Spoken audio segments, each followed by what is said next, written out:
2002 Camaro. Firebirds will be the same, unfortunately. It's that stupid rear bolt in the lower control arm.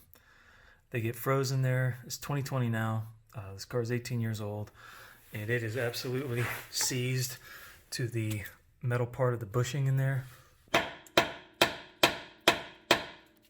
Not coming out. And this is actually part of your alignment is done here. You can see that tab sticking down. That's what keeps that top. So the top of the bolt does not twist. It's got that tab that goes through that hole. The alignment shop is supposed to be able to loosen that nut, move things around, tighten the nut up, and away you go with an alignment. But over time, and it's like GM just patented this terrible design that they have to where bolts seize into bushings, and leaf springs do the same thing on some of the trucks. The solution, we're going to cut it out. So, up here at the top, we'll replace it. Got the new bolt here already.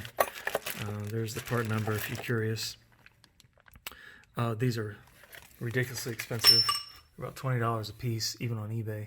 So let's get to cutting. I'd like to say that I was done, but clearly you can see I'm not. I'm maybe halfway through. That was after an hour plus of cutting on that thing with it's 1, 2, 3, 4, 5 blades at least. This thing has turned all of these completely dull within just a few seconds, and I did not realize, but have now come to the realization that that bolt must be extremely hardened steel. So I got what I hope is going to fix this. I got the old diamond blade here.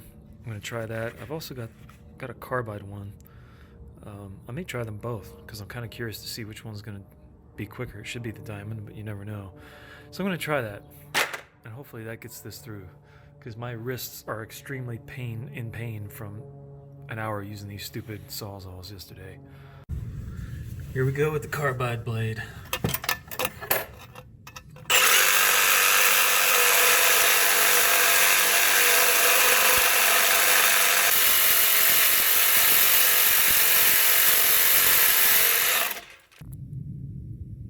I just started on the other side, on this side, and you can see there's definitely a cut in there. That's about a minute's worth of cutting. So that carbide one was doing something. It's just really hard to tell in that pre-existing cut. So I'm going to keep going. And there's about another 2 minutes of cutting. You can see I'm almost through that other side. Like, don't even try this if you don't have a carbide blade. I'm going to try the diamond blade to see if it's even better. But at a minimum, you're going to have a carbide tipped blade. Well, look at what we have here. You can see I didn't even wind up cutting all the way through it. This is obviously just the top part. What I did after I got those 2 really good cuts with the carbide blade on either side is I put the nut back on here, and then I used my impact to draw it up real tight again. And I just kept hammering, and then the impact was able to twist the rest of the bolt in half, and that's it right there. That is some tough freaking stuff. No wonder these things are 20 bucks a pop.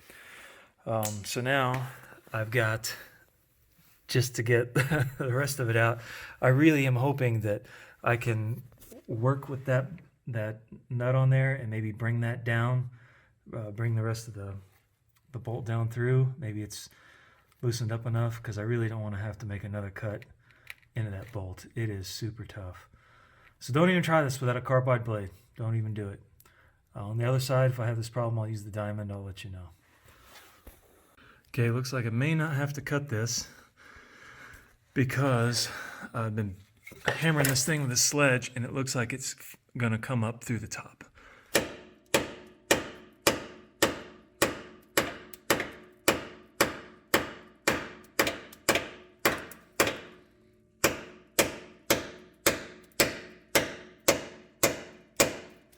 Maybe. We'll see if this is the right move. So I ended up taking a punch or chisel here and just hammering that, and I just got the bolt to pop out through the top. You can see here, we're finally freaking loose. Let's see if I can get that bolt, or what's left of it, on the top side here. There it is. There it is. Oh boy. Yeah, you can see it's rusted pretty good, and that's the problem. Clearly, as it rusts to that bushing. And I'll tell you, like, even if I had used heat to get this out, which I think you could probably do, given the fact that once I twisted, or cut through this and twisted it, that it came loose, I don't know that I would reuse it, because this one's pretty bad. Then again, it's a pretty tough son of a gun, and maybe it's okay to just reuse it. I don't know. It's up to you. If you can get the new ones, probably just get the new ones if you can get these out. If they look like this, because look, it's eaten up pretty bad here, right above where the threads start. So I think I made the right call by buying new ones, and I'm going to slather the new one when I put it back in with anti-seize, so that hopefully the next poor sucker that has to do this does not have to fight this again.